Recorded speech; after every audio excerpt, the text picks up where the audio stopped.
तो सत्ता की शुरुआत आज उस अमेरिकी रिपोर्ट से जिसके पन्ने प्रधानमंत्री नरेंद्र मोदी के तेवरों से भरे पड़े हैं। इस रिपोर्ट में ऐसी ऐसी बातें लिखी हैं जो पाकिस्तान के दिलो दिमाग पर बिजलियां गिराने वाली हैं। सबसे पहले शुरुआत में ही वो रील देखिए जो पाकिस्तान में अब वायरल होने वाली है।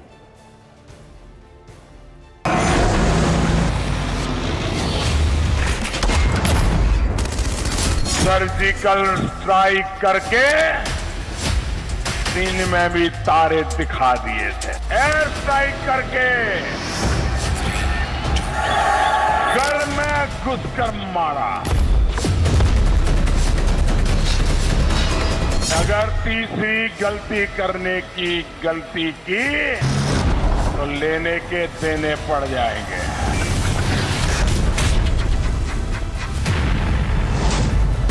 मैं आतंकी संगठनों को कहना चाहता हूं कि वे बहुत बड़ी गलती कर चुके हैं।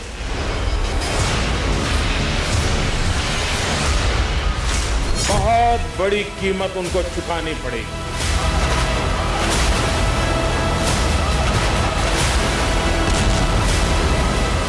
सातवें पाताल में होंगे उनको भी मैं छोड़ने वाला हूं। ये हमारा सिद्धांत है। हम घर में घुस के मारे।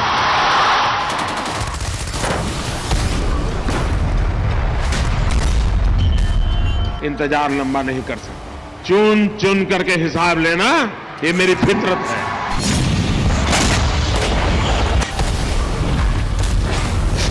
मिल करके जवाब देंगे, मुंह तोड़ जवाब देंगे।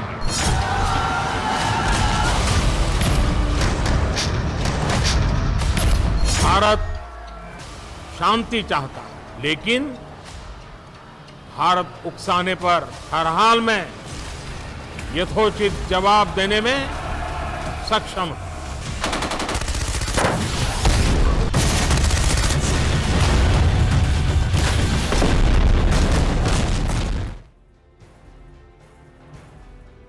तो हर वक्त भारत के खिलाफ षड्यंत्र रचने वाले पाकिस्तान को लेकर हिंदुस्तान के प्रधान के इस आक्रामक अंदाज से पूरी दुनिया वाकिफ है। यह भी देखा गया कि चाहे पाकिस्तान आर्थिक रूप से कितना कमजोर क्यों ना हो, भारत के खिलाफ प्रपंच रचने में वो कोई कसर नहीं छोड़ता है। लिहाजा हर वक्त हिंदुस्तान की नजर पाकिस्तान की हर चाल पर रहती है। भारत और पाकिस्तान के बीच ऐसे ही बारूदी तनाव वाले संबंध में युद्ध वाली चिंगारी अमेरिका की खुफिया रिपोर्ट से लग गई है। दरअसल अमेरिका ने इंटेलिजेंस कम्युनिटी की सालाना रिपोर्ट पेश की है। इसमें भारत और पाकिस्तान के बीच बढ़ते तनाव को लेकर चिंता जाहिर की गई है। रिपोर्ट में इस बात को लेकर चेतावनी दी गई है कि भारत और पाकिस्तान के बीच अगले कुछ दिनों में टकराव बढ़ने वाला है। आपको आगे इस रिपोर्ट का पूरा हिस्सा दिखाएंगे, लेकिन पहले इस रिपोर्ट से उठे कुछ ऐसे सुलगते सवालों पर नजर डालते हैं जो पाखंडी पाकिस्तान की नींद उड़ाने वाला है। सवाल यह कि क्या कंगाली से जूझ रहे पाकिस्तान में कोहराम मचने वाला है? क्या पाकिस्तान आतंकी साजिश रचेगा और भारत करारा जवाब देगा? क्या आतंकी संगठनों को पनाह देने वाले पाकिस्तान पर एक और हमला होने वाला है? क्या बालाकोट की तरह आतंकवादियों पर स्ट्राइक होने वाली है? क्या पाकिस्तान को बॉर्डर पर उकसावे वाली कार्रवाई अब भारी पड़ने वाली है? और क्या इंटरनेशनल मंच पर कश्मीर पर जहर उगलने वाले पाकिस्तान को बड़ा सबक मिलने वाला है? सबसे बड़ा सवाल, क्या पाकिस्तान से अब पीओके छिनने वाला है?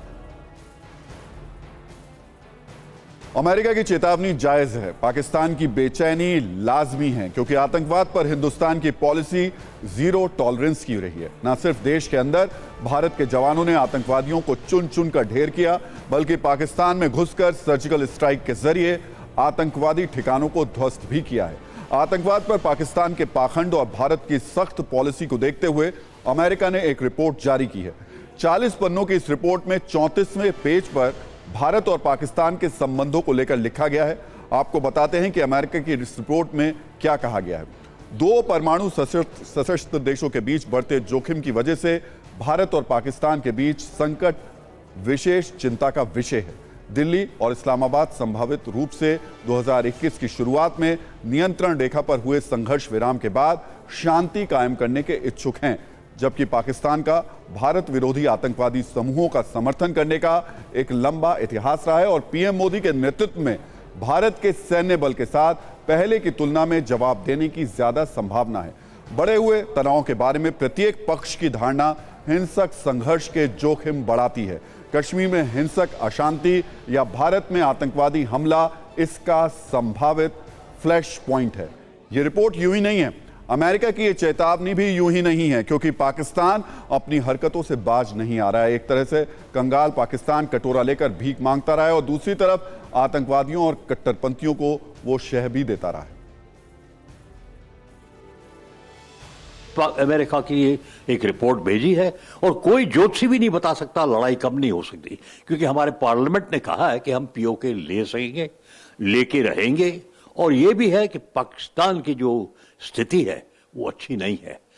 जब किसी देश की स्थिति अच्छी नहीं होती है, कोई दूसरा देश उसका फायदा लेके कुछ पीओके का पार्ट ले सकता है, क्योंकि चाइना ने वहां सीपीईसी बनाया है। हमें इस नजरिया से इस रिपोर्ट को, जो इंटेलिजेंस अमेरिका की बोल रही है कि भारत और पाकिस्तान के बीच लड़ाई हो सकती है। तो पूरी दुनिया में पाकिस्तान आतंकवाद पर एक्सपोज हो चुका है। अमेरिका पाकिस्तान की नीति और नीयत की पोल खोल चुका है। बावजूद इसके पाकिस्तान है जो ना तो अपनी हरकतों से बाज आ रहा है और ना ही आतंकवाद को समर्थन देने की बात को कबूल कर रहा है। अमेरिका की इस रिपोर्ट के बाद भी पाकिस्तान विक्टिम कार्ड खेल रहा है, खुद को आतंकवाद का पीड़ित बता रहा है, उल्टे भारत पर झूठे आरोप लगा रहा है। आप खुद सुनिए अमेरिकी रिपोर्ट पर पाकिस्तान की बेशर्म दलील और बेबुनियाद आरोप क्या है। पाकिस्तान आतंकवाद का शिकार रहा है, यह उसकी तरफ से कहा गया। हमारे पास पाकिस्तान में भारत के आतंकी गतिविधियों में शामिल होने के सबूत हैं। हिंदुस्तान का एक नेवी ऑफिसर पाकिस्तान के कब्जे में है, जिस पर आतंकी गतिविधियों में शामिल होने के आरोप हैं। पाकिस्तान के ऐसे झूठ से पूरी दुनिया वाकिफ है। हर कोई जानता है कि बीजेपी नेता मनजिंदर सिरसा का भी यही कहना है कि पाकिस्तान को लेकर भारत की नीति और नीयत दोनों क्लियर है। भारत के प्रधानमंत्री श्री नरेंद्र मोदी जी के रहते किसी दुश्मन मुल्क में इतनी हिम्मत नहीं, जुर्त नहीं कि वो भारत की तरफ देख भी पाए। और यहां तक आज दुश्मन मुल्क खुद मानने लग पड़े। पाकिस्तान के प्रधानमंत्री ने खुद माना कि हमने भारत के साथ लड़ाई लड़कर गलती की है, उन्होंने हमारे हाथ में कटोरा थमा दिया। भारत के प्रधानमंत्री ने अपने दुश्मनों को इतना कमजोर कर रखा है कि वो लड़ना तो दूर, लड़ने का ख्वाब भी नहीं देख सकते। तो पाकिस्तान चाहे जो भी बोले, लेकिन हकीकत और हालात अलग अलग माध्यम से पूरी दुनिया के सामने आ जाते हैं। आपको पाकिस्तान के कराची का एक वीडियो दिखाते हैं जो वायरल हो रहा है। यह वीडियो पाकिस्तान की कंगाली को दर्शाता है। एक शख्स कराची की सड़कों पर दिन दहाड़े सरेआम हथियार के दम पर लूट को अंजाम दे रहा है। रेड लाइट पर दिन के उजाले में लूटपाट हो रही है। ये उसी पाकिस्तान की तस्वीर है जिसको लेकर कहा जाता है कि खाने के लिए रोटी यहां हो या ना हो, बंदूक और पिस्टल जरूर होती है। पाकिस्तान का यह सच आप इन तस्वीरों में देख सकते हैं। और जैसा कि अमेरिका की रिपोर्ट में कहा गया है कि हिंदुस्तान में जब से मोदी सरकार आई है, आतंकवाद पर और आतंकवाद को पनाह देने वालों पर एक्शन बढ़ा है। सरकार की नीति और भी स्ट्रांग हो गई है। बार बार बातचीत के नाम पर छुरा घोंपने वाले पाकिस्तान को मोदी सरकार ने कड़ा सबक सिखाया है। 18 सितंबर 2016 को जम्मू कश्मीर के उरी में हुए आतंकवादी हमले का बदला भारत ने सर्जिकल स्ट्राइक से लिया। इस हमले के 10 दिन बाद 28 और 29 सितंबर की रात को भारत के जवानों ने पाकिस्तान के अंदर घुसकर कई आतंकवादियों को मौत के घाट उतार दिया। 14 फरवरी 2019 को जम्मू कश्मीर के पुलवामा में हुए आतंकवादी हमले के ठीक 12 दिन बाद 26 फरवरी 2019 को पाकिस्तान के पख्तूनख्वा स्थित बालाकोट पर भारतीय वायुसेना ने आधी रात को लड़ाकू विमानों से ताबड़तोड़ हमले किए। इस हमले में बालाकोट में मौजूद कई आतंकवादियों के अड्डे तबाह कर दिए गए। जम्मू कश्मीर में ऑपरेशन ऑल आउट के तहत पिछले साल कुल 93 एनकाउंटर में 172 आतंकवादियों को मौत के घाट उतार दिया गया। लश्कर-ए-तैयबा, जैश-ए-मोहम्मद जैसे आतंकवादी संगठनों के कई टॉप कमांडर्स को ढेर कर दिया गया। जम्मू कश्मीर में बांदीपोरा, कुपवाड़ा और गांदरबल समेत कई जिले टेरर फ्री हो चुके हैं। सिर्फ इतना ही नहीं, जम्मू कश्मीर में घुसपैठ की संख्या में भारी कमी आई है।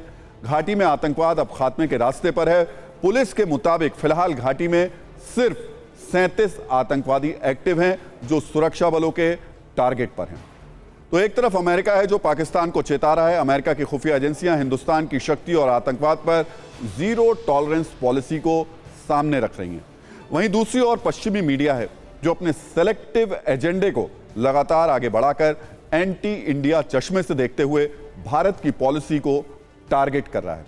8 मार्च को अमेरिकी मीडिया कंपनी न्यूयॉर्क टाइम्स ने एक आर्टिकल छापा जिसमें लिखा गया, India is arming villagers in one of earth's most militarized place, यानी भारत धरती के सबसे ज्यादा मिलिट्री की मौजूदगी वाली जगह पर ग्रामीणों को हथियारों से लैस कर रहा है। दरअसल जम्मू कश्मीर के राजौरी में डांगरी गांव में आतंकी हमले के बाद सीमाई इलाकों में रहने वाले लोगों को आत्मरक्षा के लिए हथियारों का प्रशिक्षण दिया जा रहा है और यह खबर हमने आपको दिखाई भी थी, ताकि जरूरत पड़ने पर वो आत्मरक्षा कर सकें और संभावित हमलों को विफल कर सकें। ग्रामीण भी बड़े उत्साह के साथ इस प्रशिक्षण अभियान का हिस्सा बन रहे हैं, लेकिन पश्चिमी मीडिया को यह रास नहीं आ रहा है। न्यूयॉर्क टाइम्स को भारत की आत्मरक्षा वाली ये तस्वीरें चुभ रही हैं, जबकि अमेरिका में गली गली गन के साथ घूमते बच्चे उसे सहर्ष स्वीकार है। अमेरिका का गन कल्चर उसे सहर्ष स्वीकार है। पाकिस्तान धर्म के नाम पर जिस तरह फिदाइन आतंकी बनाने वाली फैक्ट्री बन गया है, वो भी इस मीडिया कंपनी को सहर्ष स्वीकार है। लेकिन अगर ग्रामीण आत्मरक्षा के लिए हथियार उठा लें तो ये उस पर इच्छाधारी एजेंडा चलाने लगते हैं। ये पाखंड नोट करके रख लीजिए, तो कोई भी हमारे न्यूज मित्रों की आंखों में धूल नहीं झोंक पाएगा। तो दोस्तों और दुश्मनों के लिए भारत की पॉलिसी हमेशा से क्लियर रही है। हमेशा से भारत की एक ही नीति रही है और वो जैसे को तैसा।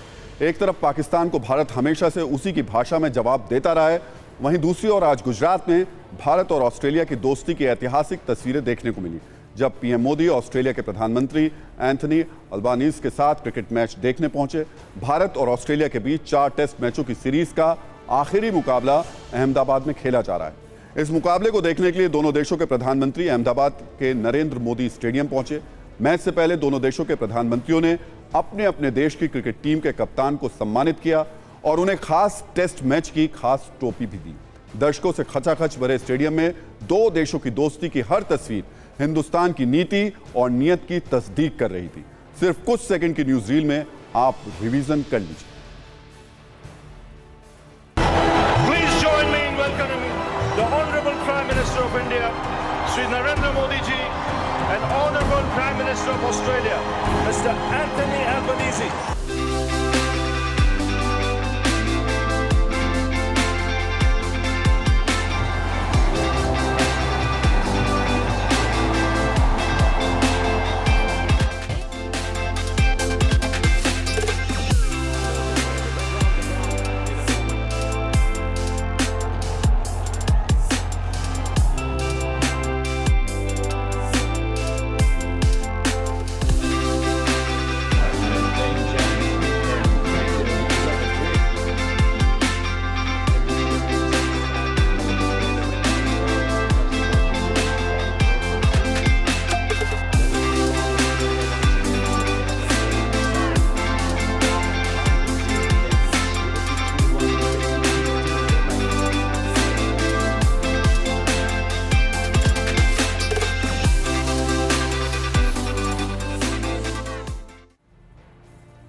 और अब सत्ता की वर्कशॉप में उन कट्टरपंथियों की वैचारिक रिपेयरिंग का वक्त है जो एक चुटकी गुलाल को देखकर गुस्से से लाल हो जाते हैं। आज हम ऐसे लोगों की विचारधारा के पेंच कसने वाले हैं जो हैं तो कट्टरपंथी, लेकिन उनकी भावनाएं इतनी नाजुक हैं कि सौहार्द की सत्ता देखते ही तड़पने लगती हैं और जहर उगलने लगती है। ऐसी नफरती टोली का सबसे ताज़ा टारगेट है टीवी एक्ट्रेस हिना खान, जिनकी रंगों से भरी एक तस्वीर ने कट्टरपंथियों के मंसूबों में भंग डाल दिया। दरअसल हिना खान ने सोशल मीडिया अकाउंट पर अपने मित्र के साथ होली खेलते हुए कुछ तस्वीरों को पोस्ट किया, जिसमें वो पूरी तरह होली के रंग में रंगी नजर आ रही हैं। लेकिन जिन आंखों को सिर्फ नफरत और हिंदू मुस्लिम वाले जहर से भरे एजेंडे को देखने की आदत है, उन आंखों में हिना के ये रंग इतने चुभे कि उन्होंने अपना असली रंग दिखाना शुरू कर दिया। इसलिए आज हमने होली पर हिंदू मुस्लिम करने वाले लोगों की नजरों पर चढ़े द्वेष के पर्दे हटाने का फैसला किया।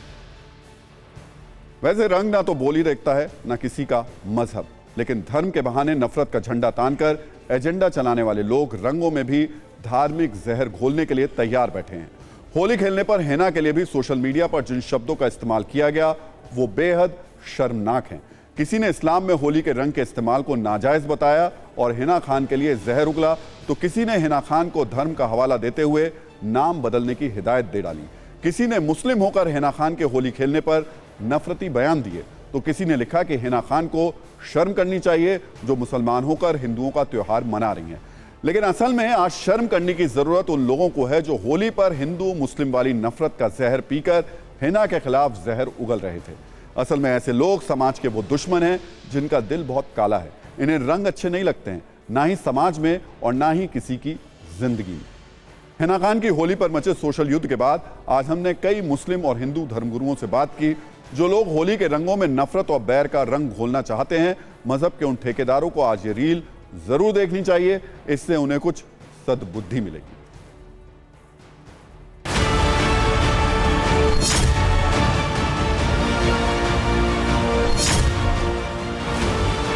इस्लाम अपने अनुयायियों को यानी मुसलमानों को होली खेलने की इजाजत नहीं देता है। दूसरे के मजहबी शियार में खुद रंग जाए तो इस्लाम इस बात की इजाजत नहीं देता है।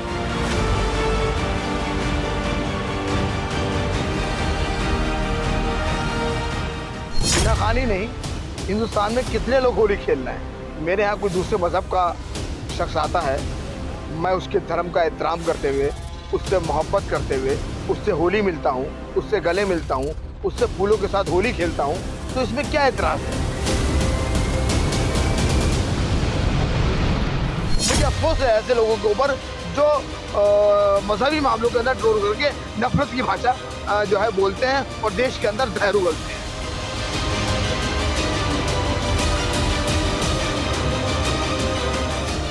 रंग लगा लेने से इस्लाम में कोई ऐसी गुमानियत और मनादी नहीं है, कहीं भी ऐसा कुछ नहीं है।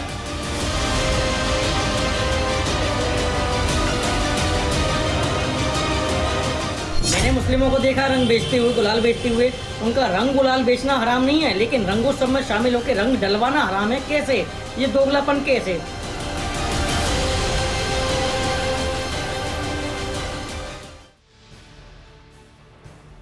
वैसे नफरत की जमीन पर जहर की खेती करने वाले ये लोग ऐसे ही मौकों की तलाश में रहते हैं। नाम बदल जाते हैं, मौके बदल जाते हैं, लेकिन कट्टरपंथी जमात का एजेंडा नहीं बदलता। खासकर हिंदू त्योहारों पर ऐसे नफरती एजेंडे खुलकर चलाए जाते हैं। हाल ही में ऐसा कुछ बॉलीवुड एक्ट्रेस सुहा अली खान के साथ हुआ, जब पति कुणाल खेमू के साथ उन्होंने महाशिवरात्रि पर और उस वक्त उस त्यौहार को मनाया था, क्योंकि कुणाल खेमू कश्मीरी पंडित हैं और कश्मीर में इस पर्व को हेरत कहते हैं। लेकिन हेरत के साथ मुबारक शब्द के इस्तेमाल पर कट्टरपंथी भड़क गए। इसी तरह साल 2021 में जब बॉलीवुड एक्टर शाहरुख खान ने लोगों को गणपति की शुभकामनाएं दी थी तो उन्हें मजहब की याद दिलाई गई। हाल ही में ऐसा कुछ क्रिकेटर जहीर खान के साथ हुआ, जिन्होंने दिवाली पर टीके के साथ एक तस्वीर पोस्ट की तो कट्टरपंथियों ने उन पर जहर उगल दिया। इसी तरह मोहम्मद शमी ने हिंदुओं को दशहरे की बधाई दी तो मजहब का झंडा लेकर प्रोपेगेंडा फैलाने वाली ये नफरती टीम मैदान में आ गई। फरमानी नाज ने सुपरहिट गाने पर हर हर शंभू को अपने अंदाज में गाया तो कट्टरपंथी गैंग के कानों में ये इतना चुभा कि उसने इसे इस्लाम के खिलाफ बता दिया। आपको याद होगा कि जब 2019 में एक्ट्रेस और टीएमसी सांसद नुसरत जहां का दुर्गा पंडाल में पूजा करते हुए वीडियो सामने आया था, तब भी कट्टरपंथियों ने इस गैर मजहबी करार देते हुए इसको उन्हें भला बुरा कहा था। और ऐसे ही लोग अब हिना खान को लेकर अपना जहरीला रंग दिखा रहे हैं। असल में आज देश में बैठे ऐसे लोगों को अपने दिमाग में सौहार्द का रंग घोलने की बहुत ज़्यादा ज़रूरत है। वैसे सामाजिक सौहार्द को बनाए रखना देश के हर एक शख्स की जिम्मेदारी है, फिर इसमें आम और खास में कोई फर्क नहीं किया जा सकता।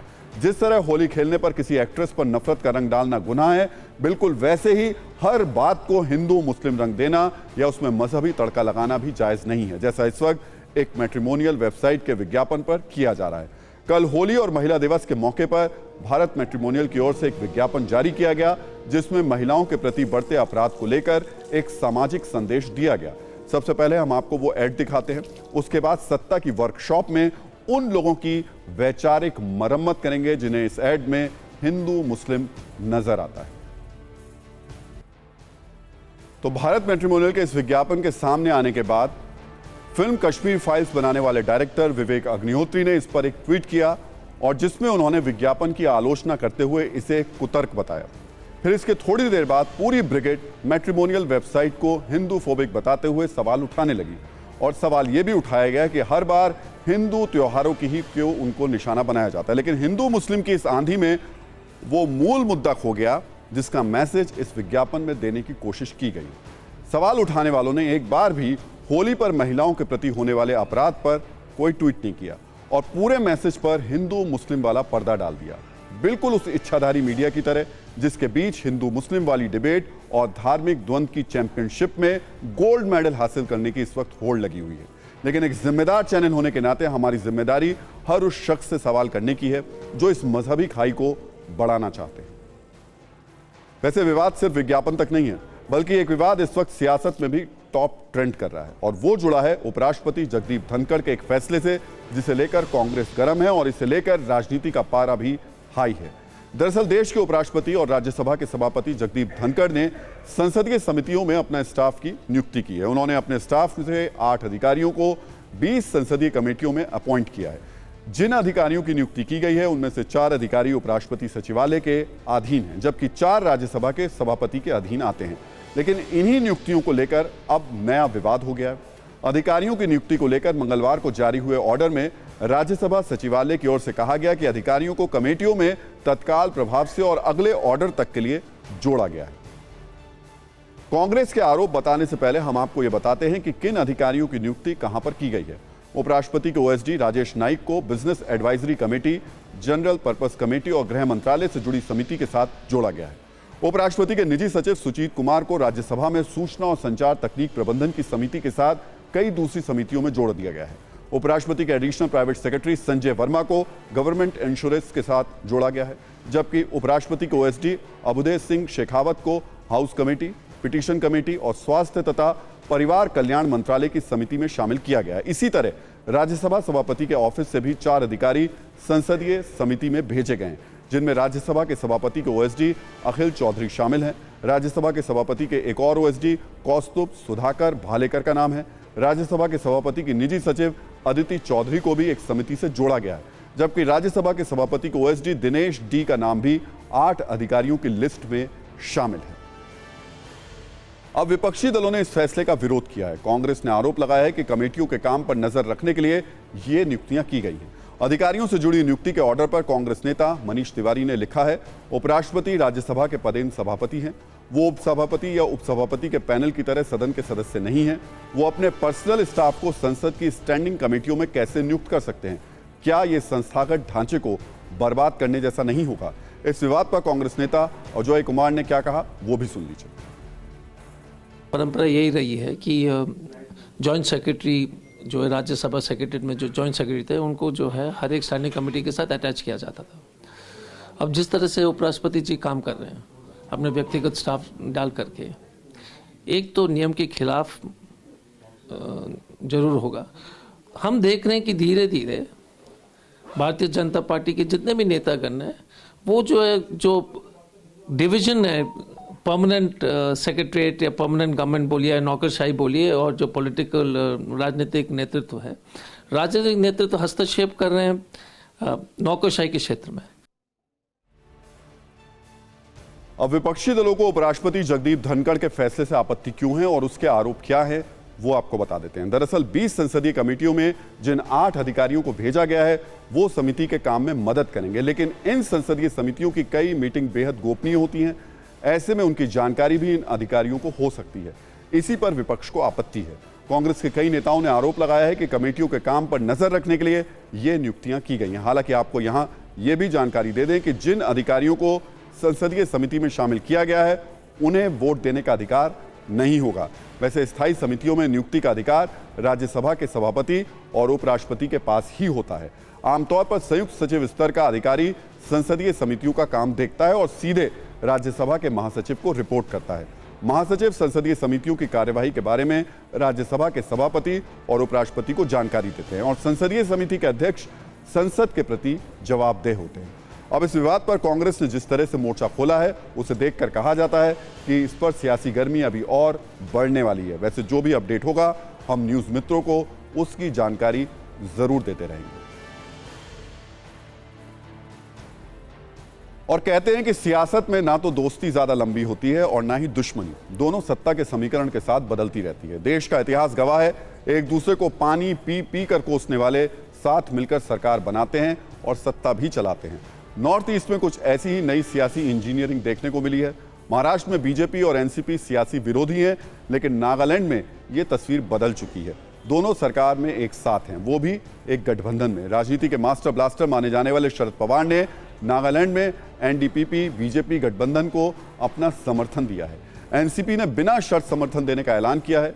एनसीपी के 7 एमएलए बीजेपी और एनडीपीपी के साथ सरकार में होंगे। हालांकि शरद पवार ने यह सफाई भी दे दी कि गठबंधन को समर्थन देने का मतलब बीजेपी को समर्थन देना नहीं है।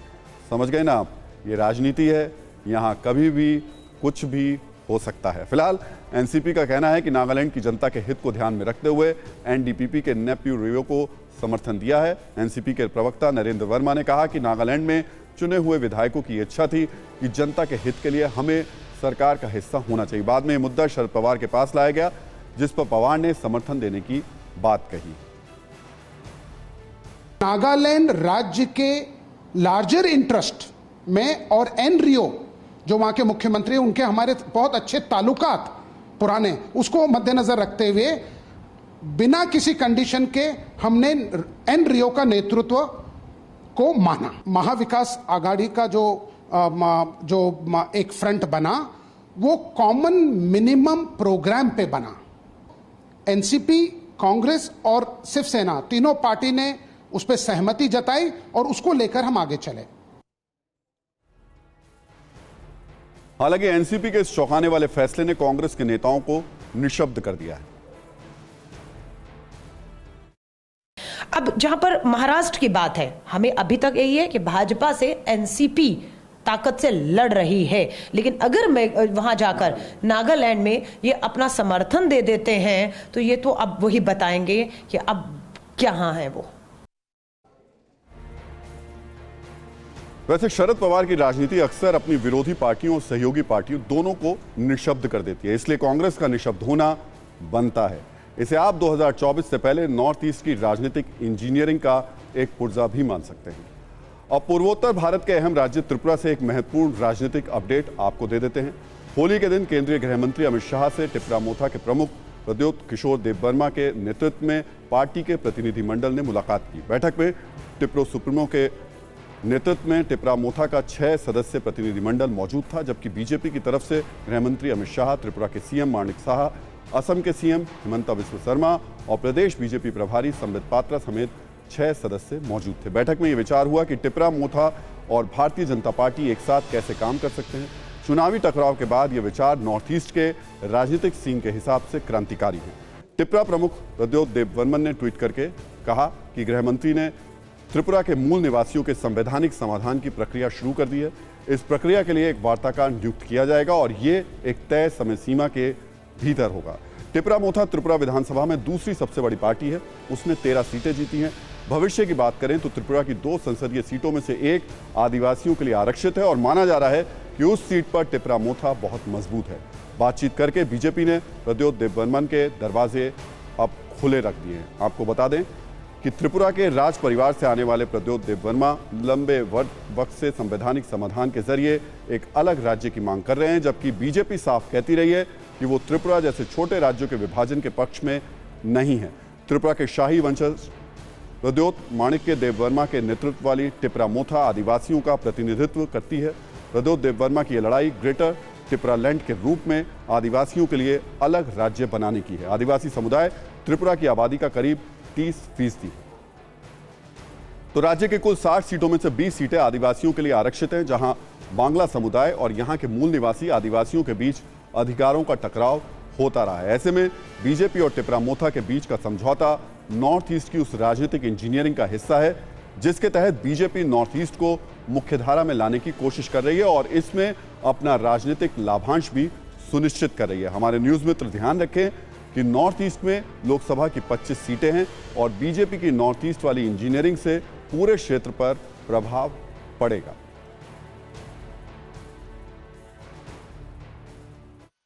जनजातीय विषयों पर बहुत ही शिद्दत के साथ, बहुत ही कॉम्प्रिहेंसिवली उस पर डिस्कशन किया गया कि क्या समस्याएं हैं, किस प्रकार से इन समस्याओं का निदान किया जा सकता है, कैसे जनजातीय सम्मान जो है उसको प्रतिस्थापित किया जा सकता है त्रिपुरा के अंदर। इन सब विषयों को गंभीरता से सुनने के बाद ये निर्णय लिया गया कि IPFT, बाकी सभी जो राजनीतिक दल हैं, जो सामाजिक दल हैं और मोथा, इनके साथ हमारी पार्टी एक चर्चा करेगी। सीएम साहब ने कहा है। तो सत्ता में आज का टाइम खत्म हो गया। जाते जाते सभी न्यूज़ मित्रों से हमारी न्यूज़ रिक्वेस्ट है कि वो सत्ता की न्यूज़ रील्स को ज़्यादा से ज़्यादा शेयर करें और कल होली और महिला दिवस के डबल उत्सव पर सत्ता का जो हमने आपको होली विशेषांक दिखाया था, उम्मीद है वो आपको ज़रूर पसंद आया होगा और अपनी राय हमें व्हाट्सएप ज़रूर करें।